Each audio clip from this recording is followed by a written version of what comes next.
الحمد لله نحمده ونستعينه ونستغفره ونؤمن به ونتوكل عليه ونعوذ بالله من شرور أنفسنا ومن سيئات أعمالنا من يهده الله فلا مضل له ومن يضلله فلا هادي له ونشهد أن لا إله إلا الله وحده لا شريك له ونشهد أن سيدنا ونبينا ومولانا محمد صلى الله تعالى عليه وعلى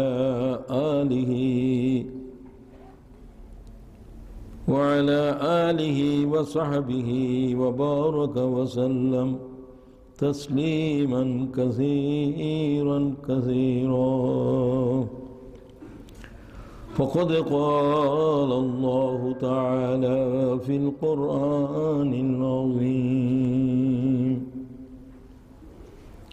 أعوذ بالله من الشيطان الرجيم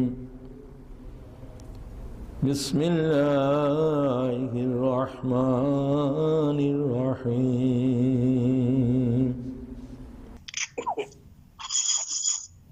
كما أخرجك ربك من بيتك بالحق وإن فريقا من المؤمنين لكارهون يجادلونك في الحق بعدما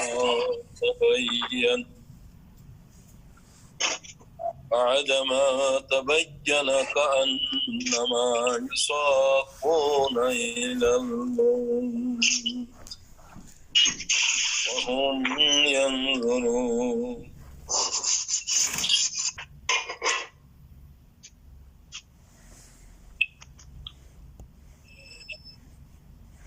যেভাবে বদরের দিন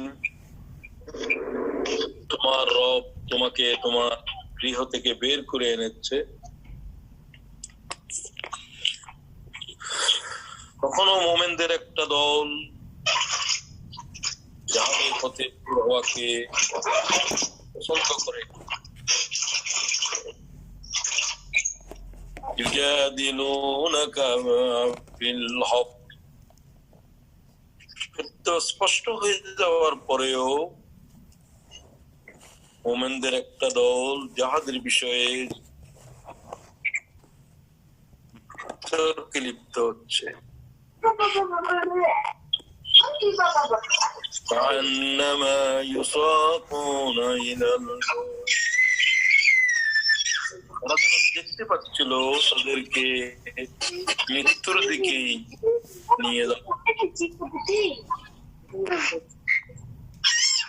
يجادلونك بالحق بعدما تبين, সত্য স্পষ্ট হওয়ার পরেও এরা যুদ্ধে যাওয়ার ক্ষেত্রে যে বিতর্ক করছে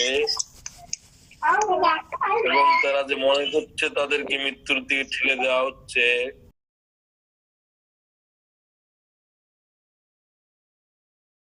আল্লাহ তোমাদের সাথে ওয়াদা করেছিলেন তিনি তাদের দুটা দলের ভিতরে একটি তোমাদের হস্তগত করবেন, একটির উপরে তোমাদেরকে বিজয় দেবেন।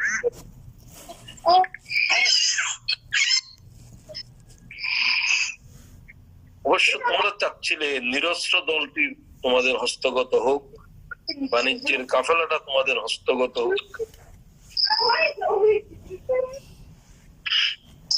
কিন্তু আল্লাহ তাআলা সেটা চাননি।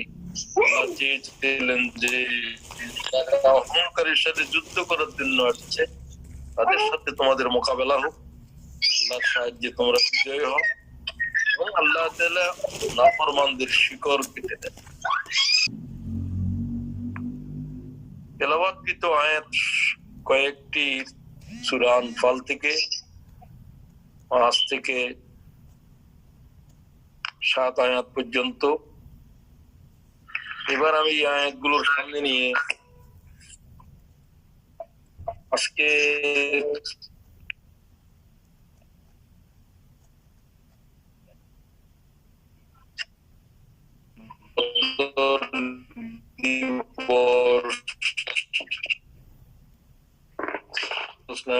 পনেরো তারিখ থেকে শুরু করেছিলেন সূচনা হচ্ছে। আমরা আজকে রাসূলুল্লাহর জীবন ইতিহাসের, মুসলমানদের জীবনে, ইসলামের জীবনে, উম্মতে মুহাম্মাদের ইতিহাসে সত্য এবং মিথ্যার এই কঠিন দ্বন্দ্ব, যা দিয়ে এক কঠিন যুদ্ধের সূচনা হলো এবং তার থেকে উম্মতে মুহাম্মাদের কিয়ামত অবধির জন্য অনন্ত শিক্ষার উৎস রয়েছে। আমরা সংঘাত, লড়াই মুসলমানদের জীবনে এগুলো বেশি এসেছে কি জন্যে? আমরা তো মুসলমানদের ইতিহাসে সাম্রাজ্য দখল করার জন্য, নিছক রাজনৈতিক কারণে কোনো সংঘাত বৈধ নয়। রাসূলুল্লাহ সাল্লাল্লাহু আলাইহি ওয়াসাল্লাম নবুয়তের 13টি বছরের ভিতরে কোনো সংঘাত করেন নাই। শুধু মজলুমই হয়েছে। অত্যাচারের কি নিপীড়ন চলছিল, কিন্তু মুসলমানদেরকে আল্লাহ তাআলার পক্ষ থেকে বলা হয়েছে খুব হাতকে সংযত করে রাখো, হাতকে। অথচ আমাদেরকে, মুসলমানদেরকে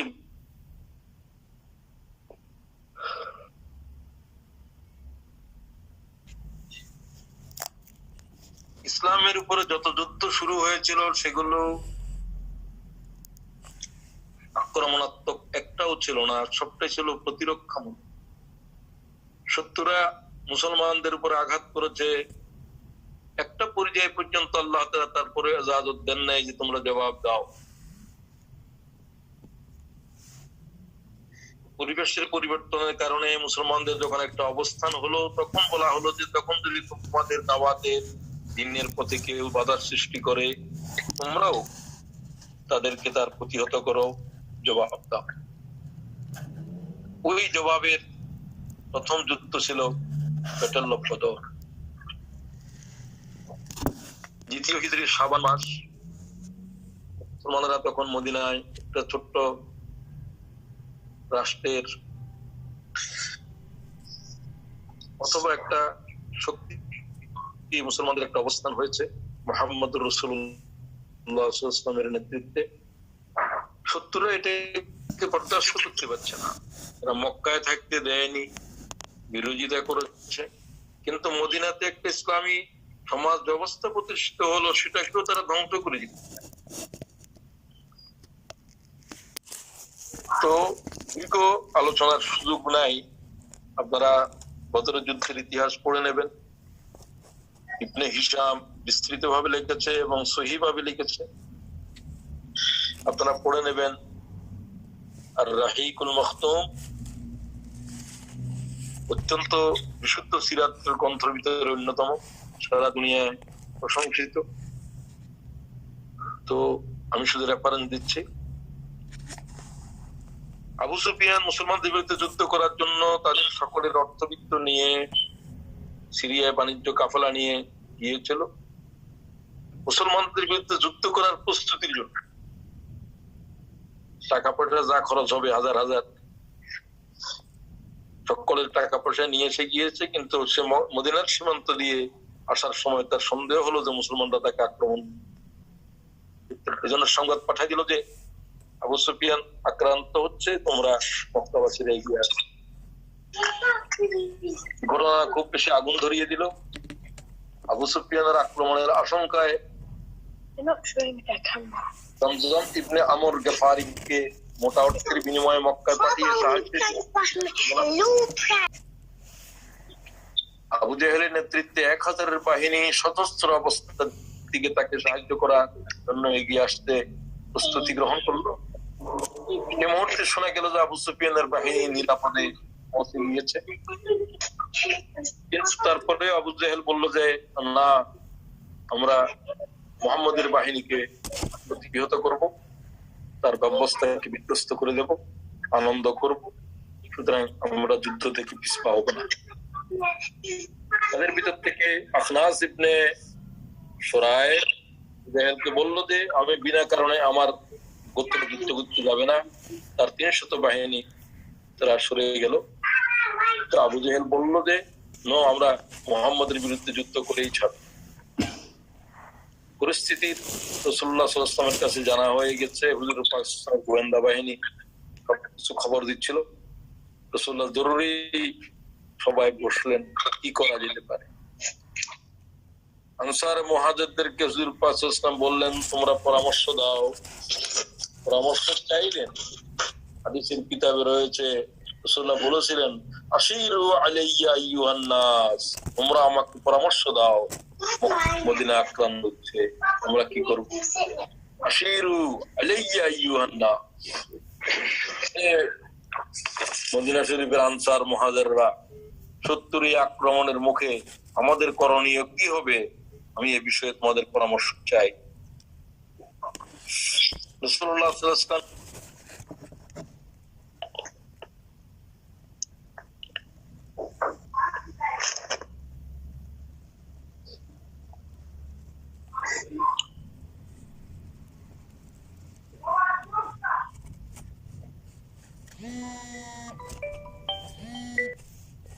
বললেন, ইয়া রাসূলুল্লাহ,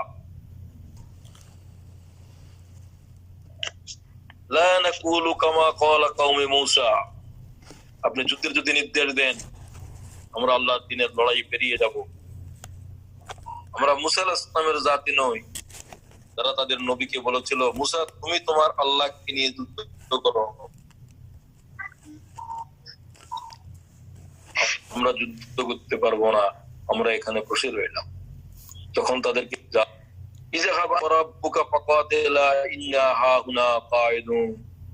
তারা বলেছিল, বললেন, ইয়া রাসূলুল্লাহ, আমরা আপনাকে তা বলবো না, তুমি তোমার আল্লাহকে নিয়ে যুদ্ধ করো।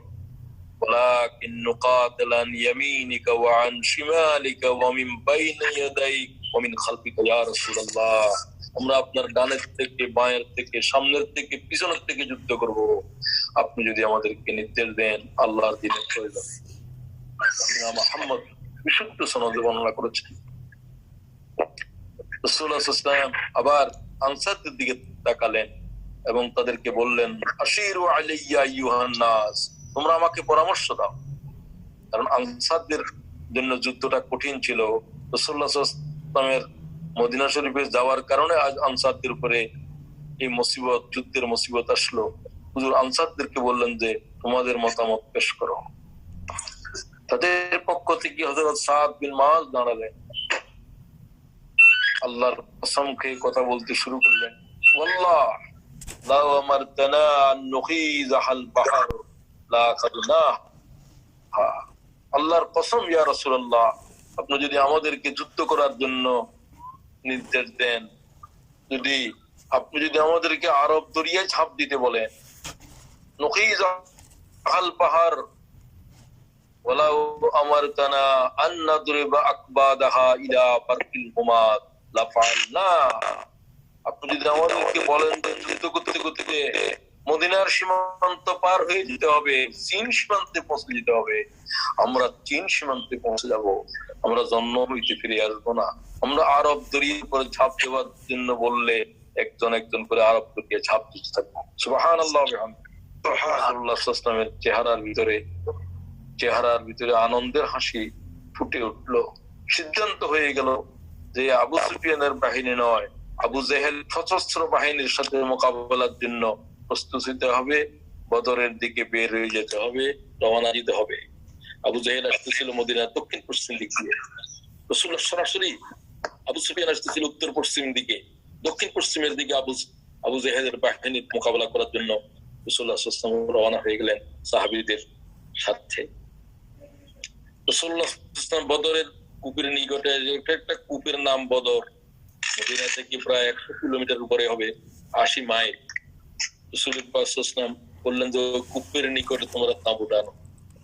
কাফেররাও তখন সেই পর্যন্ত প্রায় এসে গিয়েছে।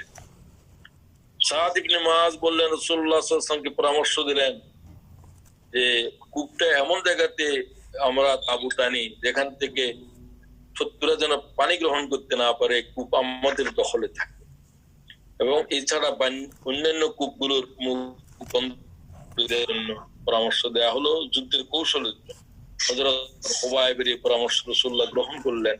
সাদ ইবনে মুআয পরামর্শ দিলেন, ইয়া রাসূলুল্লাহ, সেনাপতির জন্য একটা ক্যাম্প থাকা দরকার, যেখান থেকে সমস্ত যুদ্ধের রণাঙ্গন দেখা যাবে, আপনি নির্দেশ দিতে পারবেন কোনো জরুরি বিষয়। এটাও গ্রহণ করলেন। রাসূলুল্লাহর জন্য তাঁবু গাড়ানো হলো এবং একদল বাহিনী হুজুরকে পাহারাদারির জন্য সেখানে ওই তাঁবুতে অবস্থান করলো। রাসূলুল্লাহ বললেন, সাদ ইবনে মুআয এটার দায়িত্ব। 17 রমজান 15 রমজান বেরিয়েছিলেন। 17 রমজান জুমাবার উভয় পক্ষ মুখোমুখি এসে দাঁড়ালো। নবী করিম সাল্লাল্লাহু আলাইহি ওয়াসাল্লাম যুদ্ধের উপরে খুতবা দিলেন। কারণ ইসলামের প্রথম যুদ্ধ। যুদ্ধের ভিতরে আল্লাহর দ্বীনের বিধিবিধান সম্পর্কে সাহাবীদেরকে বললেন, তোমরা শিশুদেরকে, নারীদেরকে, বৃদ্ধদের গায়ের হাত তুলবে না, তোমরা পোড়া মাটি নীতি অবলম্বন করবে না, ধ্বংসযজ্ঞ চালাবে না, লড়াই করতে যারা আসবে যুদ্ধ তাদের সাথে হবে, শক্তভাবে মোকাবেলা করতে হবে। কোরআন শরীফের আয়াত পড়ে তিনি পরামর্শ দিলেন এবং রাসূল করিম সাল্লাল্লাহু আলাইহি ওয়াসাল্লাম মুশরিকদেরকে যুদ্ধের জমিনের উপরে অতিরিক্ত তীর ব্যবহার না করার জন্য বললেন। ইসলাম বললেন যে প্রয়োজন ব্যতিরেকে কোনো তীর ব্যবহার করবে না, প্রত্যেকটা তীর যেটা প্রয়োজন সেটা ব্যবহার করবে, কারণ মুসলমানদের অস্ত্র শস্ত্র একেবারেই সীমিত ছিল। নবী পাক সাল্লাল্লাহু বলে দিলেন, ইয়া আইয়ুহাল্লাযীনা আমানু ইযা লাকিতুমুল্লাযীনা কাফারু যাহাবান ফালা তুওয়াল্লুহুমুল আদবার। সূরা আনফালের 15 আয়াত। মুমিনগণ যখন শত্রু তোমাদের মোকাবেলাতে আসবে, তোমরা শত্রুকে পিঠ দেখাতে পারবে না। যদি পিঠ দেখাও, তোমাদের উপর আল্লাহর গজব থাকবে, কঠিন ভাবে বলবেন, আল্লাহর কোরআন থেকে বলবেন। শত্রু যদি তোমাদেরকে ঘেরাও করে, তোমরা পালিয়ে আসবে। আর যদি সেনাপতি তোমাদেরকে ব্যাকওয়ার্ড মার্চ করতে বলে, তোমরা সেনাপতির নির্দেশ মেনে চলবে। এরপরে রাসূলুল্লাহ সাল্লাল্লাহু আলাইহি ওয়াসাল্লাম কোরআন শরীফের সূরা আলে ইমরানের আয়াত পড়লেন, ফাসারিউ ইলা মাগফিরাতিন মির রাব্বিকুম ওয়া জান্নাতিন আরদুহা আস-সামাওয়াতু ওয়াল আরদু উইদ্দাত লিল মুত্তাকিন। তোমরা ধাবমান হও যুদ্ধের পথে, জান্নাতের পথে, যে জান্নাত আকাশ পৃথিবী জুড়ে রয়েছে। রাসূলুল্লাহর আয়াত পড়ার সাথে সাথে এক যুবক সাহাবী চিৎকার করে বললেন, ইয়া রাসূলুল্লাহ, আমি জান্নাতে যেতে চাই। হুজুর বললেন, তুমি জান্নাতে যাবে। এই কথা বলার সাথে সাথে সে খেজুর চিবাচ্ছিল, সে খেজুর নিক্ষেপ করে দিল। বলে, ইয়া রাসূলুল্লাহ, আমার আর অপেক্ষা সইতেছে না। সুবহানাল্লাহ। খেজুর গুলোকে না খেয়ে ছুঁড়ে দিয়ে সে যুদ্ধে রণাঙ্গনে রওনা হলেন এবং সেই যুদ্ধে সে শহীদ হয়ে গিয়েছিল। এই সাহাবীর নাম হযরত উমাইর রাদিয়াল্লাহু তাআলা আনহু। তিনি মাত্র 16 বছরের যুবক। সাহাবিয়া হযরতে আফরার পুত্র আওফা বিন হারিস রাসূলুল্লাহকে জিজ্ঞাসা করলেন, ইয়া রাসূলুল্লাহ, আল্লাহ কোন মুজাহিদের উপরে হাসে, তার যুদ্ধকে আল্লাহর কাছে বেশি পছন্দ মনে হয়? নবী পাক সাল্লাল্লাহু আলাইহি ওয়াসাল্লাম বললেন, আল্লাহ তাআলা তখন দেখেন যে বর্মবিহীন খালি হাতে সামান্য অস্ত্র নিয়ে যারা যুদ্ধে এগিয়ে যাচ্ছে শত্রুর বিশাল বাহিনীর উপরে, আল্লাহ তাদের দিকে তাকায় হাসে। কথা বলার সাথে সাথে বর্ম খুলে ফেললো, খালি গায়ে বর্ম ছাড়া সে তরবারি হাতে এগিয়ে গেল এবং সেই যুদ্ধে সে শহীদ হয়ে গেল। এই ছিল হযরতে আউফ রাদিয়াল্লাহু তাআলা আনহু। তিনি এক সাহাবীর ছিলেন, খুব কম বয়সে শহীদ হয়ে গেছে। নবী করিম সাল্লাল্লাহু আলাইহি ওয়াসাল্লাম এই যুদ্ধের ঘটনার ভিতরে একটি ছিল হযরত আব্বাস হুজুরের চাচা, কিন্তু যুদ্ধে আসতে চাইছিল না হুজুরের বিরুদ্ধে যুদ্ধ করার জন্য। কিন্তু আবু জেহেল অনেকটা মুরব্বী, তার নির্দেশে আসতে হয়েছিল। সে যখন বন্দী হয়েছিল, রাসূলুল্লাহ বলছিলেন, তোমরা আমার চাচা আব্দুল মুত্তালিবের পুত্র আব্বাসকে খুন করিও না। এবং তিনি তো জবরদস্ত সাহাবীও হয়েছিলেন পরবর্তী সময়। নবীজি সাল্লাল্লাহু আলাইহি ওয়াসাল্লাম যুদ্ধের যখন শুরু হলো, ভয়াল যুদ্ধ শুরু হয়েছিল দ্বন্দ্বযুদ্ধ দিয়ে। প্রথম আরবদের নিয়ম ছিল, এই যুদ্ধ করার সময় প্রথম একজন বীর আসে, গিয়ে সে হুঙ্কার ছাড়ে, আরেকজন যায়, এইভাবে যুদ্ধ শুরু হয়। তো কাফেরদের পক্ষ থেকে প্রথম এগিয়ে এসেছে যুদ্ধ শুরু করার জন্য, যুদ্ধের প্রস্তুতি শুরু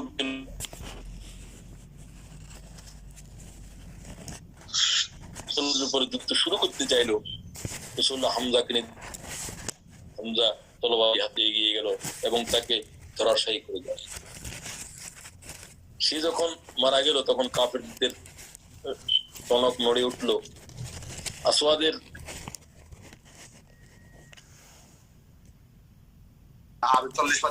ইসলামের নির্দেশে যখন যুদ্ধ শুরু হলো, তখন প্রথম দ্বন্দ্বযুদ্ধ শুরু হলো। হযরত হামজার হাতে যখন আসওয়াদ হয়ে গেল, তখন রাবিয়ার পুত্র উতবা এবং সায়বা এবং উতবার পুত্র ওলীদ যুদ্ধের জন্য আহ্বান করলো, তোমাদের বীরদেরকে আগাইতে বলো। রাসূলুল্লাহ তিনজন আনসারকে যেতে বললেন, তারা বললো আনসাররা কিসের যুদ্ধ করবে? কৃষক বললো মুহাম্মদ আমাদের সমকক্ষ বীরদেরকে পাঠাও। রাসূলুল্লাহ সাল্লাল্লাহু আলাইহি ওয়াসাল্লাম তখন বললেন যে আলী তুমি এগিয়ে যাও, হামজা এগিয়ে যাও। তাদেরকে আগে যেতে বললেন, যেহেতু তারা আনসারদেরকে তাদের যুদ্ধের যোগ্যই মনে করলো না, এত অহংকারী তারা। তাদেরকে বললো যে তোমাদের সাথে যুদ্ধ নাই, তোমরা যাও। তাদের পোশাক চিৎকার করে বললো যে মুহাম্মদ আমাদের কাছে আমাদের পুত্রের সমকক্ষ লোকদেরকে পাঠাও। রাসূলুল্লাহ সাল্লাল্লাহু আলাইহি ওয়াসাল্লামের নির্দেশে তখন হযরতে উবায়দা ইবনে হারিস, হযরতে হামজা, হযরতে আলী এগিয়ে গেল। হারিসের পুত্রকে উবায়দা, রবিয়ার পুত্র উতবার সাথে, হযরতে হামজার সাথে ইবনে রবিয়া, হযরত আলীর সাথে ওলীদ বিন উতবার মল্লযুদ্ধ শুরু হলো। কিন্তু হযরতে উবায়দা ও তার প্রতিপক্ষ উতবার সাথে আঘাতে বিনিময়ে উভয় আহত হলো। আর হামজা সাহেবাকে, হযরত আলী ওলীদকে হত্যা করল।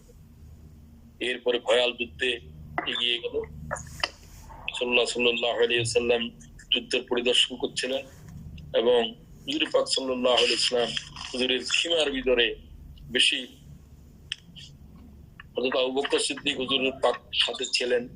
নবী করিম সাল্লাল্লাহু আলাইহি ওয়াসাল্লাম আর সীমাতে গিয়ে পাকিস্তান দোয়া করতেছিলেন সিজদায় পড়ে, কারণ নিরস্ত্র কতগুলো মানুষ এত বিশাল বাহিনী কি করে মোকাবেলা করবে। রাসূলুল্লাহ সাল্লাল্লাহু আলাইহি ওয়াসাল্লাম বেশি করে কাঁদলেন এবং বললেন আল্লাহুম্মা আনসুরকা হাদাকা ওয়া ওয়াদাকা, আল্লাহ তাআলা তুমি তোমার ওয়াদা পুরো করো, আল্লাহ তাআলা তুমি সাহায্য করো। আল্লাহুম্মা ইন শি'তা লাম তু'বাদা বা'দাল ইয়াউমি আবাদা। হুজুর কেঁদে কেঁদে বলছিলেন। সাহাবীরা বলছেন, ইমাম বুখারী বলতেছেন হুজুর এইভাবে হাত তুলেছিলেন যে হুজুরের বগলের সাদা অংশ দেখা যাচ্ছিল, বেকরার হয়ে গিয়েছিলেন। আর বললেন ও পরওয়ারদিগার, তুমি কি চাও না যে তোমার দিন দুনিয়ার উপরে থাকুক? তুমি কি চাও না যে আগামীকাল যারা দিনের কথা বলবে তারা শহীদ না হোক, তারা ইন্তেকাল না করুক? তুমি কি চাও না যে তোমার দিন দুনিয়ার উপরে বেঁচে থাকুক? এই কথা বলে বলে দোয়া করতেছিলেন। আবু বকর সিদ্দিক হাত ধরে বললেন, হাদিস শরীফে রয়েছে ফাখাযা আবু বকর বিয়াদিহি, আবু বকর রাসূলের হাত ধরে বললেন ওয়ালা হাসবুকা ইয়া রাসূলুল্লাহ, হুজুর যথেষ্ট হয়েছে, আল্লাহ আপনাকে সাহায্য করবেন। এরপরে নবী পাক সাল্লাল্লাহু আলাইহি ওয়াসাল্লাম আবুর বিষয়ে বললেন। হুজুরের একটু তন্দ্রার ভাব আসলো আর হুজুর পাক জেগে গেলেন। আবার বললেন যে আবু বকরকে ডেকে বললেন আবশির ইয়া আবু বকর আতাকা নাসরুল্লাহ, আবু বকর শুভ সংবাদ গ্রহণ করো। আমার একটু তন্দ্রার ভাব এসেছিল, আমি দেখতে পেলাম যে জিবরাইল এবং তার সাথে ফেরেশতাগণ যুদ্ধের জমিনের উপরে হাজির হয়ে গেছে। সুবহানাল্লাহ। আল্লাহ তাআলা কুরআন শরীফের আয়াত নাযিল করে হুজুরকে জানাই দিলেন ইস্তাসতাগীসুনা রাব্বাকুম ফাস্তাজাবা লাকুম আন্নী মুমিদ্দুকুম বিআলফিন মিনাল মালাইকাতি মুরদিফিন। আল্লাহ তাআলা 1000 বাহিনী নিয়ে জিবরাইল এবং মিকাইল দুইজন বদরের রণাঙ্গনে উপস্থিত হয়েছে। হুজুর পাক জিবরাইলকে দেখলেন ঘোড়ার উপরে ধুলায় ধূসরিত অবস্থাতে। দেখার পরে রাসূল পাক সাল্লাল্লাহু আলাইহি ওয়াসাল্লামের চোখ ঠান্ডা হয়ে গেল। তিনি আবু বকরকে বললেন যে আবু বকর, আল্লাহর সাহায্য এসে গেছে বদরের প্রান্তরে, অবশ্যই তারা যুদ্ধের রণাঙ্গন থেকে পিছিয়ে হটবে। হাযা জিবরিল আখাযা জা'নানি ফারাসিহি ইয়াকুদুহু সানায়াহু নাকা। রাসূল বললেন আমি দেখতে পাচ্ছি জিবরাইলকে, জিবরাইল ঘোড়ার উপরে সওয়ার হয়ে আছে ধুলায় শুদ্ধ অবস্থাতে। সাইয়ুহজামুল জামউ ওয়া ইউআল্লাউনা দুবুর, অচিরেই এই দল পরাজিত হবে এবং মুসলমানেরা বিজয় হয়ে যাবে। আল্লাহ তাআলা মালায়েকাদেরকে নির্দেশ দিলেন, সে কথা পর্যন্ত আল্লাহ এই সূরায় ঘোষণা করলেন, ইয ইউহি রাব্বুকা ইলাল মালাইকা আন্নী মাআকুম। মালায়েকাদেরকে আল্লাহ তাআলা ওহী করে দিলেন যে আমি আল্লাহ তোদের সাথে রণাঙ্গনে আছি। সুবহানাল্লাহ। ফাসাব, তোমরা তোমাদের কদমকে মজবুত করে দাও। আল্লাযীনা আমানু সাউলকি ফি কুলুবিল্লাযীনা কাফারুর রুব। আমি আল্লাহ কাফেরদের কলিজার ভিতরে ভয় ঢেলে দেব। অতরিবু ফাওকাল আয়নাত, কি কঠিন আয়াত নাযিল করলেন আল্লাহ তাআলা, তাদের গর্দান থেকে মারো বাবা। অতরিবু মিনহুম কুল্লা বানান, এদের প্রত্যেকটা শরীরের জোড়া ছেত্রে দাও। সুবহানাল্লাহ। সুবহানাল্লাহ। আনফালের 12 আয়াত পড়ে নেবেন। কি কঠিন কথা আল্লাহ তাআলা মালায়েকাদেরকে বলছে, কোথায় কোথায় আঘাত করতে হবে। এটা কোনো আমার কথা নয়, কারো ব্যক্তিগত নয়, আল্লাহর আয়াত এগুলো। আযরিবু ফাওকাল আয়নাক ওয়াদরিবুহুম কুল্লা বানান ফালাম তাকতুলুহুম ওয়ালাকিন্নাল্লাহা কাতালাহুম ওয়া মা রামাইতা ইয রামাইতা ওয়ালাকিন্নাল্লাহা রামা। ইতিহাস বলছে যুদ্ধে তাদের বাগা বাগা লোকেরা খুন হয়েছিল, কাফের নিহত হয়েছে, আবু জেহেল সহ, এবং 70 জন মুসলমানদের হাতে বন্দী হয়েছে। আল্লাহ তাআলা বলেন যে আবু জেহেলকে তোমরা হত্যা করো নাই, উতবাকে তোমরা হত্যা করো নাই। কুরআনের আয়াত, ফালাম তাকতুলুহুম ওয়ালাকিন্নাল্লাহা কাতালাহুম। আল্লাহ তাদেরকে খুন করেছে, আল্লাহ আমাদের জন্য বিজয় কিনে এসেছে। সুবহানাল্লাহ। এই যুদ্ধে যখন আবু জেহেল নিহত হচ্ছিল, 2টা শিশু বালক তাকে হত্যা করেছিল, মুআজ এবং মাস, 2 জন। একজন হলো আফরার ছেলে মুআজ, আর একজন হলো আমর ছেলে হযরতে মাস। 2জনেই বালক ছিল। ভয়াল অবস্থার ভিতরে আবু জেহেলের কাছে ঢুকে গিয়েছিল কিশোর 2 জন। আবু জেহেলকে চিনত না। সাহাবীদেরকে জিজ্ঞাসা করলো যে আবু জেহেল কোথায়? বলে ওই যে দেখা যাচ্ছে। তাকে ঘেরাও করে রেখেছে তার পুত্র এবং অন্যান্যরা, যখন আবু জেহেল বেঁচে থাকে। তো তিনি ওই শিশুগুলো ঢুকে গেছে, 1-2 জনে, তাদের একজন গিয়ে তাকে আবু জেহেলের পা কেটে ফেলেছে। যখন পড়ে গেল তখন আবু জেহেলের পুত্র আকরামা তাকে আক্রমণ করলো এবং তার হাত কেটে ফেলেছিল। আব্দুল্লাহ ইবনে মাসউদকে আহত ও জীবিত পেলে, এরপরে একজন জীবিত ছিল, আরেকজন শহীদ হয়ে গিয়েছিল, আরেকজন জীবিত ছিল। আবু জেহেলের সম্পত্তি যেগুলো পাওয়া গিয়েছিল সেগুলো ওই হত্যাকারী ছেলেটাকে রাসূলুল্লাহ দিয়েছিলেন, জিনিসপত্র মুআজ ইবনে আমরকে। আর মুআজ ইবনে আফরার ছেলে মুআজ, সে ওই যুদ্ধে শহীদ হয়ে গিয়েছিল বদরের রণাঙ্গনে। হুজুর পাক সাল্লাল্লাহু আলাইহি ওয়াসাল্লামের সামনে আব্দুল্লাহ ইবনে মাসউদ, সে যখন আহত অবস্থায় ছিল, তার ঘাড়ের উপরে পা রেখে জবাই করতেছিল, তখন আবু জেহেল জীবিত ছিল। বললো যে এই কৃষকের ছেলে, এই রাখালের ছেলে, তুই কেন আমার হত্যা করছস? আরবের বীরদেরকে আমার খুন করতে পারবি? তখন তার বাহাদুরি। আব্দুল্লাহ ইবনে মাসউদ তার কথা না শুনে তার গর্দান যখন কাটতেছিল, বলছে আমার ঘাড় লম্বা করে রাখ, আমাকে দেখলে যেন চিনে যে এটা আমার মাথা। তার মাথা কেটে রাসূলুল্লাহর সামনে হাজির করলেন। হুজুর তাঁবুর ভিতরে ছিল। হুজুর বললেন এটা কি আবু জেহেলের? ইবনে মাসউদ বলেন, ইয়া রাসূলুল্লাহ, আবু জেহেলের মাথা নিয়ে এসেছে।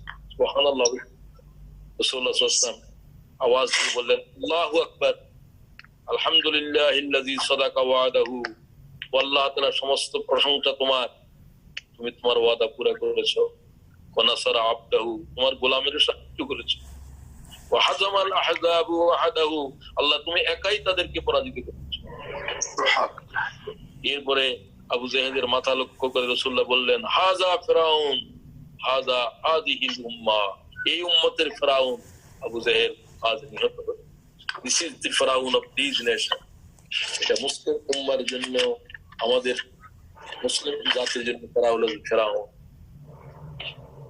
রাসূলুল্লাহ সাল্লাল্লাহু আলাইহি ওয়াসাল্লাম সিজদায় পড়ে আবু জেহেলের মাথা তখন হাজির করেছিল, শুকরানা আদায় করছিলেন। আগেও বেশি কেঁদেছিলেন এবং বিজয় দেখে রাসূলুল্লাহ সাল্লাল্লাহু আলাইহি ওয়াসাল্লাম শুকর আদায় করেছিলেন। এরপরে রাসূল পাক সাল্লাল্লাহু আলাইহি ওয়াসাল্লাম বললেন যে 70 জন কাফেরকে এক কূপের ভিতরে নিক্ষেপ করো, নিকৃষ্ট ময়লার কূপ বদরে, তার ভিতরে নিক্ষেপ করলো। রাসূলুল্লাহ কূপের সামনে দাঁড়ালেন, হুজুরের সামনে সাহাবীরাও ছিল। হুজুর বলতে শুরু করলেন, ক্বালা বিসাল আশীরাতু কুনতুম নাবিয়্যুকুম, তোমরা নিজের নবীর জন্য কত নিকৃষ্ট জাতি। কাযাবতুমুনি ওয়া সাদ্দাকানি নাস, তোমরা আমাকে অস্বীকার করেছিলে আর পৃথিবীর মানুষেরা আমাকে ঈমান আনছিল। বিসাল আশীরা কুনতুম লিনাবায়্যিনাকুম, হুজুর পাক তাদের সব লাশের সামনে দাঁড়িয়ে বললেন কূপের ভিতর থেকে, কূপের পাড়ে, তোমরা তোমাদের নবীর জন্য এক নিকৃষ্ট জাতি।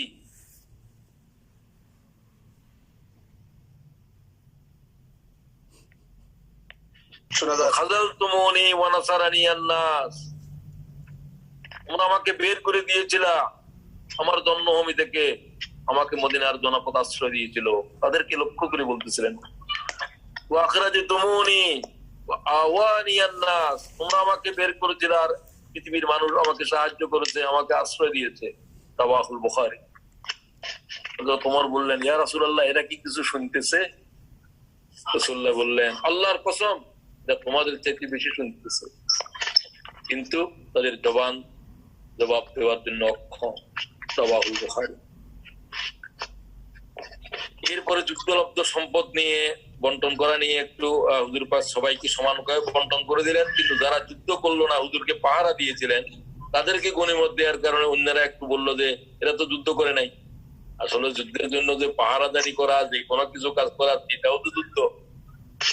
তখন তো প্রথম তারা গনিমত নিয়ে যখন বাড়াবাড়ি করছে, তাদেরকে যত গনিমত দেওয়া হচ্ছে সব হাজির করো। আল্লাহর আয়াত শোনো, ইয়াসআলুনাকা আনিল আনফাল কুলিল আনফালু লিল্লাহি ওয়ার রাসূল, গনিমত তোমাদের নয়, কারো নয়, সব গনিমত আল্লাহ এবং তার রাসূল। বলতে আল্লাহ এবং রাসূলের বন্টন যারা মানবে না, তাদের জন্য গনিমতের অংশ নেই। তোমরা কি জানো, রাসূলুল্লাহ সাল্লাল্লাহু আলাইহি ওয়াসাল্লাম বলেন, আমি ছাড়া কোন পয়গম্বরের জন্য গনিমত জায়েজ ছিল না, হালাল ছিল না। উহিল্লাত লিয়াল গনাইম, গনিমতকে আল্লাহ শুধু আমি মুহাম্মদের জন্য, আমার উম্মতের জন্য হালাল করি। আল্লাহ হালাল করেছে ঝগড়া করার জন্য। এরপরে 70 জনকে বেঁধে ফেলা হলো, বড় বড় কাফের। এদের ভিতরে রাসূলুল্লাহ হযরত আব্বাসও ছিলেন। বেশিরভাগ উলঙ্গ ছিল, এদের কাপড় চোপড় খুলে ফেলছিল। হুজুর পাক সাল্লাল্লাহু আলাইহি ওয়াসাল্লাম বললেন যে উলঙ্গদেরকে কাপড় দাও, এদেরকে বাঁধন সহজ করে দাও, এদেরকে কাপড় দাও। এদেরকে রাত্রে ঘুমানোর সময় আশ্রয় দেওয়া হয়েছিল। সাহাবীরা হুজুরের নির্দেশে এদেরকে উটের উপরে বসাইয়ে নিজেরা পায়ে হেঁটে গিয়েছে। সুবহানাল্লাহ, 80 কিলোমিটার, 80 মাইলের উপরে পথ। বন্দীদেরকে উটের উপরে বসাইছে, উটও ছিল কম, আর তারা নিজেরা পায়ে পায়ে দলে। হুজুর বললেন তাদেরকে বন্দীদের সাথে ভালো আচরণ করো। সুবহানাল্লাহ ওয়া বিহামদি। ইসলামের প্রথম যুদ্ধ, প্রথম বিধিবিধান। যাই হোক, হযরত ওমর বললেন যুদ্ধবন্দীদের উপরে নিহত করা, তাদের কতল করার জন্য হুজুরকে প্রস্তাব রাখলেন। হযরত আবু বকর বললেন, ইয়া রাসূলুল্লাহ, আমরা তাদেরকে ফিদিয়ে নিয়ে ছেড়ে দিলেই ভালো হবে। রাসূলুল্লাহ এটা পরামর্শ গ্রহণ করলেন। আল্লাহ কিন্তু হযরত ওমরের পরামর্শ গ্রহণ করেছে। এটা এই নয় যে তাদেরকে আবার কতলের নির্দেশ দিচ্ছেন, না। আল্লাহ বলছে যদি এটা ফয়সালা না হইতো, তোমরা না বলতা, তাহলে হযরত ওমর যা বলছে সেটাই আল্লাহ তাআলা পছন্দ করেছিলেন। তোমার এখন ফিদিয়ে নিয়ে তাদেরকে ছাড়বা কেন? আল্লাহর দ্বীনের বিরুদ্ধে যারা তরবারি ধারণ করেছে, এদের তো পৃথিবীতে জীবিত থাকার অধিকার নেই। যাই হোক, তোমাদের মতো তোমরা করেছো, আল্লাহ তোমাদেরকে মাফ করুন। লাউলা কাতিবা, আল্লাহ তাআলা আয়াত নাযিল করলেন, যদি আল্লাহ তাআলা আগে ভাগে ফয়সালা না করতেন যে তোমরা যা করেছো প্রথমবারের মতো পুলিশ হিসাবে, লাউলা কাতাবুম মিনাল্লাহি সাবাকা লামাসসাকুম ফিহা আখাযতুম আযাবুন আযীম, তা না হলে আল্লাহর আযাব তোমাদেরকে ঘিরে ফেলতো। এই কথা শোনার পরে রাসূলুল্লাহ কাঁদলেন, আবু বকরও কাঁদলেন। হযরত ওমরের পরামর্শের উপরে আল্লাহ তাআলার আয়াত অবতীর্ণ হল। আল্লাহ তো চাচ্ছেন যে শত্রুদেরকে নির্মূল করে দাও। লিযু হাক্কাল হাক্কা ওয়া, আল্লাহ শান্তি সত্য সত্য বলে প্রকাশিত হোক। ওয়ায়াক্তা দাবিরুল কাফিরিন, কাফেরদেরকে আমি আজ তাদের শিকড় কেটে দিয়েছি। আল্লাহ যুদ্ধ কি তোমরা করছো না, আমি করেছি। 17 নম্বর আয়াত সূরা আনফালে, ফালাম তাকতুলুহুম ওয়ালাকিন্নাল্লাহ কাতালাহুম। কোন যুদ্ধের জন্য আল্লাহ এরকম আয়াত বলেছে আমার জানা নাই। বদরের যুদ্ধের জন্য বলছে। আল্লাহ বলছেন শত্রুদেরকে, আবু জেহেলকে, উতবাকে, সাহেবাকে আল্লাহ বলেন আমি কতল করেছি। সুবহানাল্লাহ। ফালাম তাকতুলুহুম, তোমরা কতল করো না, ওয়ালাকিন্নাল্লাহ কাতালাহুম, এদেরকে আল্লাহ কতল করেছে। ওয়ামা রামাইতা ইয রামাইতা ওয়ালাকিন্নাল্লাহ রামা, তুমি তীর ছোড়ো নাই, আমি আল্লাহ তীর মেরেছি এদের। সুবহানাল্লাহ, আল্লাহর শক্তি ছিল। আল্লাহ সরাসরি যুদ্ধে অংশগ্রহণ করেছেন নিজে, মালায়েকাদেরকে এইভাবে নির্দেশ দিচ্ছেন কোথায় মারো, এরকম আর কোন যুদ্ধের ইতিহাস নাই। সুবহানাল্লাহ। এটাই হলো বদর, এটা হলো ইয়াউমুল ফুরকান। হক না হক আজকে পৃথক হয়ে গিয়েছে। কত অল্প সংখ্যক মানুষ বিশাল অহংকারী দলের এইভাবে নাস্তানাবুদ করে দিয়েছে। আবু বকরের যে আবু জেহেল এত অহংকারের সাথে এসেছিল, তার লাশ দুটুকরো হয়ে এখানে দ্বিখণ্ডিত হয়ে তার মাথা পর্যন্ত বিচ্ছিন্ন হয়ে গেছিল। সুতরাং আল্লাহ তাআলা যখন ইচ্ছা করেন কিভাবে হয়। দীর্ঘদিন পর্যন্ত মক্কাবাসীর উপরে, ইমানদারদের উপরে যারা এই জুলুম করেছিল, সমস্ত জালেম বদর নিহত। আলহামদুলিল্লাহ, আল্লাহ তাআলা বললেন আমি তাদের শিকড় কেটে দিয়েছি। এখন আয়াতটার একটু তরজমার দিকে লক্ষ্য করেন, কয়েকটা শিক্ষার জন্য। কামা আখরাজাকা রাব্বুকা মিন বাইতিকা বিল হক, আপনাকে যখন বের করেছিল আল্লাহ তাআলা যুদ্ধের জন্য, তখন মুসলমানদের একটা দল বিরোধিতা করছিল। এখনো নামাজের বিরোধিতা নাই, রোজার বিরোধিতা নাই, আল্লাহর দিন জিহাদ, দিন প্রতিষ্ঠা করার জিহাদের ডাক দিলে, জিহাদের শব্দ বললে শুধু অমুসলমানেরা নয়, মুসলমানদের একটা দল পর্যন্ত এই ব্যাপারে বিরোধিতার আওয়াজ উঠে। এটা হলো ওই আমল জিহাদ, যে আমলের উপরে বিরোধিতা জিহাদের জন্ম থেকে শুরু হয়েছে। নামাজের উপরে কোনো কিছু আসে নাই, শিকায়েত আসে নাই। আল্লাহ বলছে ওয়া ইন্না ফারীকাম মিনাল মুমিনিনা লাকারিহুন, মুমিনদের ভিতরেও একটা দল আল্লাহর দ্বীনের জিহাদ অপছন্দ করে। সেই অপছন্দ এখনো চলছে। কিয়ামতের যেদিন ইমাম মেহেদী জাহির হবে, তিনি জিহাদের ডাক দেবেন, তখন আর জিহাদ যারা করবে না সবকে কাফের ঘোষণা দেওয়া হবে। এখন তো আর সেই ঘোষণা দেওয়ার সুযোগ নাই। তো এরপরে আসেন আমরা আজকে বদরের দিবসের যে শিক্ষাগুলো শেষ করতে চাই। আমরা আজকের দিন থেকে কি শিখবো, কোরআন শরীফের আয়াতগুলো থেকে বিস্তৃত ব্যাখ্যার দিকে না গিয়ে প্রথম শিক্ষা এই যে সমস্ত পয়গম্বরকে আল্লাহ তাআলা জমিনে পাঠালেন আল্লাহর দ্বীন বিজয় করার জন্য। লিইয়ুযহিরাহু আলাদ দ্বীনি কুল্লিহি, দ্বীন মানে জীবন ব্যবস্থা, যত ব্যবস্থা দুনিয়ার উপরে আছে আল্লাহর দ্বীনকে সব ব্যবস্থার উপরে বিজয়ী করার চেষ্টা করা। চেষ্টা করাটাই হলো কাজ, বিজয়ী করা আল্লাহর হুকুমের। আল্লাহ বলতে আমার সাহায্য যখন আসবে তখন দিন বিজয় হবে, তোমাদের কাজ হলো বিজয়ের প্রচেষ্টা করা। আর বিজয়ের জন্য প্রথম কাজ হলো দাওয়া, মানুষদের কাছে আল্লাহর দ্বীন পৌঁছে দাও, সংগঠিত করো লোকদেরকে, এরপরে তাদেরকে ট্রেনিং দাও, এরপরে দিন বিজয় হওয়ার ফসলের বিষয়। এখন তো আমরা প্রথম পর্যায়ে আছি, ইউরোপের জনপদ। আমাদের কাজ হলো যে এই দিনের দাওয়াত তামাম পৃথিবীর ঘরে ঘরে। 6% মানুষ আমরা এই জমিনে আছি, ইউরোপের সব দেশে মিলিয়ে মনে হয় 5-6% বেশি মুসলমান নাই। আমাদের কাজ হচ্ছে এই বিশাল জনগোষ্ঠীর কাছে আল্লাহর দ্বীনকে পৌঁছে দেওয়া। এই কাজ, এই শিক্ষা আজকে আমাদের প্রথম গ্রহণ করতে হবে। রাতে দিনে, রমজানে গায়রে রমজানে আমাদের কাজ হবে দাওয়াত দাওয়াত দাওয়াত। এটাই জিহাদ, আমাদের জিহাদ হলো দাওয়াতের জিহাদ। আর এই কাজটাকে অপছন্দ করার লোক সব যুগে থাকবে, এই যুগেও আছে, ফতোয়াও দিবে, এগুলো পরোয়া করা যাবে না। এই সমস্ত ফতোয়া আল্লাহ তাআলার ফতোয়া দিয়ে দিয়েছেন। আল্লাহ বলতেন যে একদল লোক আল্লাহর দ্বীন বিজয় হওয়া পছন্দ করবে না। আশ্চর্য, এটা মুমিনদের ভিতরে আছে। আল্লাহ বলছেন মুমিনদের ভিতরে একটা দল এটা পছন্দ করবে না। তারা নামাজ পছন্দ করে, রোজা পছন্দ করে, এটা পছন্দ করে। আরেকটা শিক্ষা এই যে জিহাদের নামে কিছু সন্ত্রাসও চলছে। কারণ শত্রুরা ইসলামকে বিকৃত করার জন্য, ইসলাম জীবিত রাখার যে আমল জিহাদ, এটাকে বিতর্কিত করার জন্য সন্ত্রাসকে জিহাদের সাথে সম্পৃক্ত করে দিয়েছে। জিহাদের কথা বলল, সন্ত্রাস, এরা মারামারি, খুনাখুনি, লড়াই, মানব হত্যা কিন্তু হচ্ছে। আইএস এর নামে, ইসলামী রাষ্ট্র ব্যবস্থার নামে জিহাদ করতেছেন। এদেরকে জন্ম দিয়েছে ইসলামের দুশ্মন, অর্থ দিচ্ছে ইসলামের দুশ্মনেরা। এরা কতল করতেছে ইসলামের নামে। তার মানে ইসলাম যে বিকৃত, ইসলাম যে খুন করে, এই কথা মানব জাতির কাছে, পৃথিবীর মানুষের কাছে এরা বিবিধ করতে চায়, প্রকাশ করতে চায়, দেখাতে চায়। তো এরা তো হেরা করলে তো হবে না, মুসলমানকে দিয়ে করতে হবে, ইসলামের নাম নিয়ে করাতে হবে। সন্ত্রাসকে যারা আজ জেহাদ করছে তারা আল্লাহ দিনের ভয়াল দুশ্মন। মানুষ খুন করা কোথায় কোথায়, এগুলো তো ইসলামে নাই। সন্ত্রাস তো ফিতনা, আল ফিতনা তো আসাদ্দু মিনাল কতল, কতলের চাইতেও ভয়াবহ অপরাধ। ইসলামের সবথেকে কঠিন শাস্তি সন্ত্রাসীর জন্য। সন্ত্রাসের জন্য ইসলাম কোরআন বলছে ডান হাত বাম পা কেটে দাও। জেনা করলে বলছে পাথর মারো, আর সন্ত্রাসীদেরকে বলছে এদের এই অঙ্গ বিপরীত দিক থেকে হাত পা কেটে দাও। আর সেই সন্ত্রাস আর জেহাদ কি এক করা যাবে? জেহাদ হলো ফরজ, সন্ত্রাস হলো হারাম। এখন দোনোটাকে এক গুলিয়ে ফেলেছে, মিডিয়া করতে পেরেছে, ইসলামের শত্রুরা করেছে।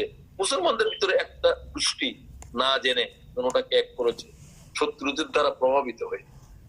তারা ইসলামের জন্য মানুষ খুন করতেছে, ইসলামের জন্য তারা সম্পদ বিনষ্ট করতেছে, অন্য ধর্মের উপরে আঘাত করতেছে, বৌদ্ধ মন্দির ভেঙতেছে আফগানিস্তানের। কে তোমাদেরকে বলছে ইসলামের কোন শিক্ষায় সন্ত্রাস কখনো জেহাদ, আর জেহাদ কখনো সন্ত্রাস হইতে পারে না।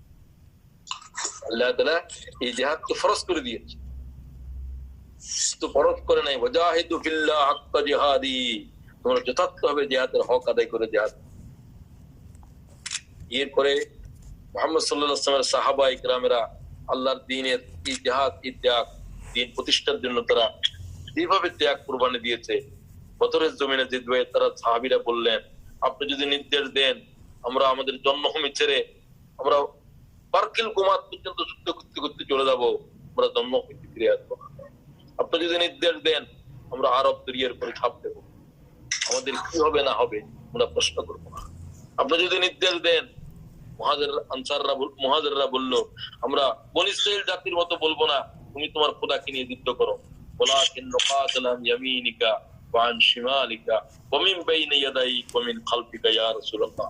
আমরা সেনাপতির নির্দেশে ডানের থেকে বাঁয়ের থেকে সামনের থেকে পিছনের থেকে আল্লাহ তাআলার দ্বীনের ত্যাগ আমরা অবতীর্ণ হব। আমাদের জন্য শিক্ষা এই যে সংগঠনের দায়িত্বশীলরা ডানে বাঁয়ের যেদিক থেকে যেখানে যাকে যে দায়িত্ব দেবে সেটাকে যথার্থভাবে পালন করা আজকের গুরুত্বপূর্ণ একটা শিক্ষা। উম্মত ততক্ষণ পর্যন্ত কল্যাণের উপরে থাকবে যতক্ষণ তারা তাদের আমিরের নির্দেশ পালন করতে থাকবে। এরপরে শিক্ষা হচ্ছে যে আল্লাহর সাহায্য। আল্লাহ তাআলার সাহায্য না আসা পর্যন্ত কোনোদিন পৃথিবীর কোনো ভূখণ্ডের উপরে বিজয় হবে না। আর আল্লাহ তাআলার বিধান থেকে লঙ্ঘন করে কেউ আল্লাহর সাহায্য পেতে পারবে না। ইজা জা নাসরুল্লাহি ওয়াল ফাত, আল্লাহর সাহায্য আসলে বিজয় আসবে। তখন তোমরা দেখবে দলে দলে মানুষ আল্লাহর দ্বীন দাখিল হচ্ছে। ইয়াদখুলুনা ফি দীনিল্লাহি আফওয়াজা, ইয়াদখুলুনা ফি দীনিল্লাহি আফওয়াজা। মক্কা বিজয়কে বলা হচ্ছে যে মক্কায় রাসূলুল্লাহকে ঢুকতে দাও নাই তোমরা, আজকে সে মক্কা কি করে আল্লাহ তাআলা মুসলমানদের করতল করে দিলেন। মুসলমানদেরকে নির্ভর করতে হবে আল্লাহ তাআলার সাহায্যের উপরে। আল্লাহ তাআলার সাহায্যের উপরে নির্ভর করাটাই এটা মুমিনদের উপরে আল্লাহর দাবি। ওয়াকাফাল্লাহুল মুমিনিনাল কিতাব, লড়াইয়ের জমিনের উপরে মুমিনরা আল্লাহর উপরে নির্ভর করবে। মুসলমানদের কাছে কোনো অস্ত্র ছিল না, মুসলমানদের কাছে কোনো আর্মস নাই। আজকেও পৃথিবীর পরাশক্তিদের অস্ত্রাঘাতে লক্ষ লক্ষ মুসলমানদের শিশু, মুসলমানদের নারী পুরুষ মুহাজির হয়ে যাচ্ছে, মারা যাচ্ছে, মারা যাবে। মুসলমান আল্লাহর উপরে জীবন দিতেই হবে। আমরা তো তাদের উপরে জুলুম করতে পারবে না। মুসলমানের উপরে জুলুম হয়েছে, সব যুগে হবে, কিন্তু আমাদেরকে হতাশ করে চলবে না। আল্লাহর সাহায্য অবশ্যই আসবে। ফালাম তাকতুলু, আল্লাহ বলছেন শুধু আসবে না, আমি যুদ্ধের রণাঙ্গনে যাব। আমি বদরের রণাঙ্গনে ছিলাম। আল্লাহ তাআলা কয় আল্লাহর কাছে আমরা সাহায্য চাইবো যে আল্লাহ মুসলমানরা পৃথিবীর যে দ্বীপখণ্ডে মজলুম হচ্ছে, আল্লাহ তোমার সাহায্যকে সেই জমিনের উপরে প্রেরণ করো। আমিন।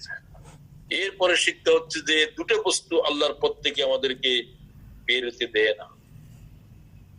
সংখ্যা বেশি থাকার পরেও তোমরা একদিন পরাজিত হবে। রাসূলুল্লাহ সাল্লাল্লাহু আলাইহি ওয়াসাল্লাম বলছেন তোমরা আজকে সংখ্যায় কম, তোমরা বিজয়ী হচ্ছ, একটা দিন আসবে তোমাদের ভাইয়েরা সংখ্যা বেশি থাকবে, কিন্তু তোমাদের পরাজয় কেউ রুখতে পারবে না। সেই কারণটা কি আজকে সেটাও আমাদেরকে জেনে নিতে হবে। فقال رسول الله صلى الله تعالى عليه وسلم একটা সময় আসবে আমরা দুনিয়ার দস্তরখানায় খাবার হয়ে যাবে, আমাদেরকে অন্যেরা আক্রমণ, আমাদের উপরে অন্যদের আঘাত, যেন ক্ষুধার্ত মানুষ খাবার উপরে ঝাঁপিয়ে يوشك الأمم أن تداعى عليكم كما تداعى الآكلة إلى قصعتها قال يا رسول الله ومن قلة نحن يومئذ আমরা কি সংখ্যায় এত কম থাকবো যে আমাদের ভাইয়েরা তাদের উপর শত্রুরা এইভাবে আঘাত করবে যেন ক্ষুধার্ত মানুষ খাবার উপর ঝাঁপিয়ে পড়ছে, খাবারের জন্য প্রতিবাদ করার ক্ষমতাও নেই। মুসলমানরা আমরা এই অবস্থায় পরিণত হবে। আমরা কি সংখ্যায় কম থাকবো সেদিন? না, বালান্তুম ইয়াউমাইযিন কাসীর, বালান্তুম ইয়াউমাইযিন কাসীর, না, আমাদের পরাজয়ের যুগে আমাদের সংখ্যা বেশি থাকবে, কাসীর বেশি থাকবে। ওয়ালাকিন্নাকুম গুসাউন কাগুসাইস সাইল, তোমাদের অবস্থা হবে সেই যুগের মুসলমানদের অবস্থা হবে সাগরের উপরে চলমান ফেনার মতো। শত্রু এদেরকে কোনো কিছুই পরোয়া করবে না। কেন তোমাদের এই অবস্থা হবে? কারণ বলে দিন, বালান্তুম ইয়াউমাইযিন কাসীর ওয়ালাকিন্নাকুম গুসাউন কাগুসাইস সাইল ওয়ালা ইয়ানজিআন্নাল্লাহু মিন সুদুরি আদুবিকুমুল মাহাবাতা মিনকুম। তোমাদের কলিজার ভিতরে শত্রুর ভয় লাগবে। আজকে উল্টা, খালেদের যুদ্ধের জমিনে আসে বললে রোমানেরা যুদ্ধ করতে পারে না, সৈন্যরা খালেদ আছে আর যুদ্ধ করতে লাগে, জিন্দির পরিয়ে তাদেরকে যুদ্ধে নামাইতে হয় যেন পালাইতে না। বলছেন বিপরীত অবস্থা আসবে, শত্রুর ভয় তোমাদের কলিজায় ঢুকে যাবে। আজকে তোমাদের ভয় শত্রুর কলিজায় ঢুকে, এর বিপরীত অবস্থা হবে। কেন হবে? ওই কেনটাকে বুঝতে হবে। বললেন তোমাদের ভিতরে ওয়াহান পয়দা হবে। কিলা ওয়ামাল ওয়াহান ইয়া রাসূলুল্লাহ, ওয়াহান কি? এটা উম্মতকে ধ্বংস করে দেবে। ক্বালা হুব্বুদ দুনিয়া ওয়া কারাহিয়াতুল মউত, ওয়াহান হচ্ছে দুনিয়ার মায়া। তোমরা আখিরাতকে অগ্রাধিকার দিয়েছো, পরাজয়ের যুগের মুসলমানেরা আখিরাতের চাইতে দুনিয়াকে অগ্রাধিকার দেবে। তোমাদের কাছে দুনিয়া প্রিয় হয়ে যাবে, তোমরা দিন বরবাদ করবে দুনিয়ার জন্য, দিনকে কোনো গুরুত্ব দেবে না, শুধু দুনিয়াকে গুরুত্ব দেবে। তোমার গাড়ি ঘোড়া, তোমার ছেলে মেয়ে, তোমার বাল বাচ্চা, যে 8টা বস্তুর নাম ধরে আল্লাহ বলছেন, এগুলো তোমাদেরকে আল্লাহর দিন থেকে তোমাদেরকে সরাবে। আবাউকুম ওয়া আবনাউকুম ওয়া ইখওয়ানুকুম ওয়া আশীরাতুকুম ওয়া আমওয়ালুন ইকতারাবতুমুহা, তোমাদের ছেলে মেয়ে, তোমাদের পিতামাতা, তোমাদের আত্মীয় পরিজন, তোমরা এগুলো নিয়ে ব্যস্ত থাকবে। তোমার ব্যবসা বাণিজ্য, তোমাদের বাড়িঘরের মায়া, এই সমস্ত কিছু, এই 8টা বস্তুর ভিতরে তোমরা আল্লাহ তাআলার দ্বীনের জন্য বেরোতে পারবে না, তোমরা কামড়ায় থাকবে এগুলো। ইযা কিলা লাকুম ফিরু ফি সাবিলিল্লাহ, তোমাদেরকে আল্লাহর পথে বেরিয়ে যাওয়ার জন্য বললে তোমরা বলবে যে আজকে তোমার বাপের অসুখ, আজকে আমার ছেলে বিয়ে, পরশু আমার এটা, মেয়ের নাক ফোড়ানি, কান ফোড়ানি, এগুলো চলবে তোমার। তোমরা জানবে যে খোদার দিনের কি হচ্ছে, এগুলো তোমাদের কলিজায় কোনো আসর। সাহাবীরা তোমরা তো ভিন্ন, তোমরা তো কথা বললে না, তোমরা তো বলছো যে আল্লাহ আপনি যদি নির্দেশ দেন আমরা দরিয়ায় ঝাঁপ দেবো, আমাদের আহাল পরিবার কি হবে কথা আমরা বলবো না, আমরা যুদ্ধ করতে করতে চীন সীমান্তে পৌঁছে যাবো, আমাদের জন্ম হইতে ফিরে আসবো কিনা প্রশ্ন আপনাকে করবো। এই হলো পার্থক্য। তোমাদের হৃদয়ের ভিতরে যেদিন দুনিয়া গালেব হবে, তোমাদের হৃদয় থেকে যেদিন মরণের ভয় আসবে, আমি যদি মরে যাই, জেহাদে গেলে মারা যাবো, যে ইউসাকুনা ইলাল মউত, আজকের আয়াতে তারা মনে হচ্ছে জিহাদের কথা বলার সাথে আমাদেরকে মরণের দিকে ডাকতেছে, মরণের দিকে ডাকতেছে, এই কথাও বলা যাবে না, জিহাদের সাথেও থাকা যাবে না, মরণ, জেল, জুলুম সব এটার সাথে তোমাদের কাছে এটার ভয় আসবে। এটাই ওয়াহান, এটা যেদিন পয়দা হবে সেদিন এই উম্মতের কি বাঁচে। আসুন, আল্লাহ তাআলা আজকের বদর দিবসে 14 জন সাহাবী দিন শহীদ হয়েছিলেন আনসার এবং মুহাজিরদের পক্ষ থেকে। আমি বদরে যখন গিয়েছিলাম, বদর পক্ষে 80 মাইল দূর অতিক্রম করে বদরের প্রান্তরে গিয়েছিলাম, সেখানে ফলকের উপরে তাদের নাম লেখা রয়েছে শহীদদের। মক্কা শরীফের আর কোন কবরস্থানে এরকম কোন কারো নাম লেখা নাই, এটাই শুধু একমাত্র ব্যতিক্রম। বদরের শহীদদের নাম অঙ্কিত রয়েছে সেখানে ফলকের উপরে, পাথরের ফলকের উপরে, খুব সুন্দর। তো এবং এই আজকের এই দিনে 70 সবচেয়ে বড় বড় ব্যক্তিরা নিহত হয়েছে, কিন্তু রাসূলুল্লাহ সাল্লাল্লাহু আলাইহি ওয়াসাল্লাম বললেন তোমরা তাদের বন্দীদের সাথে ভালো আচরণ করো। এর ভিতরে অনেক জবরদস্ত সাহাবী বেরিয়ে এসেছিলেন, যাদেরকে হয়তো হত্যা করলে খুন হয়ে যেত। বললেন যে যারা ফিরিয়ে দিতে পারে না, টাকা পয়সা নাই, টাকার বিনিময়ে তাদেরকে ছেড়ে দেওয়া হয়েছিল, তো তাদের কি করবো? রাসূলুল্লাহ সাল্লাল্লাহু আলাইহি ওয়াসাল্লাম পৃথিবীর ইতিহাসের এক ভিন্ন জিনিস শিখালেন। হুজুর বললেন ঠিক আছে, তোমরা যারা আমাদেরকে ফিরিয়ে দিতে পারবে না তাদের মুক্তির জন্য আমাদের 10 জনকে ছেলে মেয়েদেরকে তোমরা বর্ণমালা শিখাবে, লেখাপড়া শিখাবে, এলেমের বিনিময়ে তোমাদেরকে মুক্তি দেওয়া হবে। পৃথিবীর ইতিহাস নাই। অমুসলিম ঐতিহাসিকেরা হতবাক হয়ে যায়, একজন উম্মি নবী কিভাবে জ্ঞানের প্রতি তার এই পিপাসা, তার লোকদেরকে শিক্ষিত করার জন্য, তাদের শিক্ষিত লোকদের যারা ফিরিয়ে যেতে পারবে না, কিন্তু আমাদের 10 জন 20 জন নির্দিষ্ট করে দিল এই 100 জনকে লেখাপড়া শিখেবা, তারপরে তোমাদেরকে মুক্তি দেওয়া হবে, এবং তারা তা মেনে নিয়েছিল। এলেমের প্রসারের জন্য আমাদের আরো পারমিট আছে জন্য আজকের শিক্ষার ভিতরে হইলো যে মুমিনদেরকে আল্লাহ তাআলা এই কথা বললেন যে তোমাদের দ্বীনের উপরে যে কোনো আক্রমণের, ইসলামের উপরে যখনই আক্রমণ হয়, যদি ইসলামে আকবারে কারো উপরে হামলা করে নাই, রাসূলুল্লাহ বলছেন তোমাদের অহংকারের জন্য যদি একে অপরের উপরে প্রতিশোধ নেওয়ার জন্য যুদ্ধ করো, আরেকজনের উপরে অন্যায়ভাবে তোমার উপরে কিছু হয়েছে এই জন্য করো, এগুলো কোনো আল্লাহর রাস্তায় জিহাদ নয়, যুদ্ধ নয়। যুদ্ধ হলো কালিমাতুল্লাহি আল-উলিয়া, আল্লাহর কালিমাকে বুলন্দ করা। মান কাতালা লিতাকুনু কালিমাতুল্লাহি আল-উলিয়া ওয়া হুয়া ফি সাবিলিল্লাহ, আল্লাহর পথে তারাই যুদ্ধ করছে যারা শুধু আল্লাহকে রাজি করার জন্য, যারা শুধু আল্লাহর দ্বীনের বিজয় করার জন্য, প্রতিহিংসার জন্য, আমার বাপের হত্যা করছে আমি তার প্রতিশোধ নেব, আমাদেরকে ক্ষমতা নিয়ে গেছে আমি ক্ষমতার প্রতিশোধ নেব, এই ধরনের মানসিকতা যাদের যে মুহূর্তে থাকবে তাদের থেকে আল্লাহ দ্বীনের জিহাদ বিদায় হয়ে যাবে। কালিমাতুল্লাহি আল-উলিয়া, সমস্ত জিহাদের মূল উদ্দেশ্য হবে আল্লাহকে রাজি করার জন্য, আল্লাহর কালিমাকে বুলন্দ করার জন্য। সুতরাং আজকে আমরা যারা এই জমিনে থাকি, পৃথিবীর এক এক জায়গার জন্য দ্বীনের জিহাদ এক এক পর্যায়ে, এক এক রকমের। কোথাও শুধু দাওয়াতের জিহাদ চলবে, কোথাও তার সাথে আরো একটু বেশি যারা অগ্রসর হয়েছেন আরো একটু বেশি চলবে। যতক্ষণ পর্যন্ত একটা বিশাল সংখ্যক লোক আল্লাহর দ্বীনে দাখিল না হবে, ততক্ষণ পর্যন্ত দ্বীনের বিধান জমিনের উপরে কায়েম হবে না। মক্কার যুগের উপর আল্লাহর দ্বীন কায়েম হয় নাই, ততদিন পর্যন্ত অপেক্ষা করা লাগবে মুসলমানদেরকে। এই কথা আল্লাহ কোরআন শরীফে বলে দিয়েছেন, কুফু আইদিয়াকুম, তোমরা তোমাদের হাত সংযত করে রাখো। তোমাদের অবস্থা যখন পরিবর্তন হবে, তখন আল্লাহ তাআলা তোমাদের জন্য অবস্থা পরিবর্তনের উপরে যে আয়াত, সেই আয়াতের হুকুম তোমাদের উপরে জারি করবে। তো আল্লাহ তাআলা আমাদেরকে, আমাদের ভাই বোনরা শুনলাম, সবাইকে আজকের বদর দিবসের শহীদদের জন্য আমরা দোয়া করছি, এবং আমাদের যে সমস্ত ভাইয়েরা আল্লাহর দ্বীনের জন্য তামাম পৃথিবীর কোণে কোণে শাহাদাত বরণ করছে খোদার দ্বীনের জন্য, আল্লাহ তাআলা তুমি তাদের রক্ত কবুল করো, তাদের ত্যাগ, তাদের কোরবানিকে আল্লাহ তুমি বৃথা যেতে দিও না, তাদের ত্যাগ, তাদের কোরবানির উপরে পৃথিবীর দ্বীনকে পৃথিবীর কোণে কোণে আল্লাহ তাআলা তুমি পৌঁছে দাও। রব্বানা আলাইকা তাওয়াক্কালনা ওয়া ইলাইকা আনাবনা ওয়া ইলাইকাল মাসির। আসসালামু আলাইকুম ওয়া রাহমাতুল্লাহি ওয়া বারাকাতুহু। ওয়ালাইকুম আসসালাম ওয়া রাহমাতুল্লাহি ওয়া বারাকাতুহু। জাযাকাল্লাহু খাইরান শেখ, আমাদেরকে রমজানের অত্যন্ত গুরুত্বপূর্ণ যে ঘটনা, দ্বিতীয় হিজরির এই যে প্রথম যুদ্ধ ইসলামের ইতিহাসের যুগান্তকারী এই যুদ্ধের শিক্ষণীয় দিক এবং হিস্ট্রি আমাদেরকে শোনানোর জন্য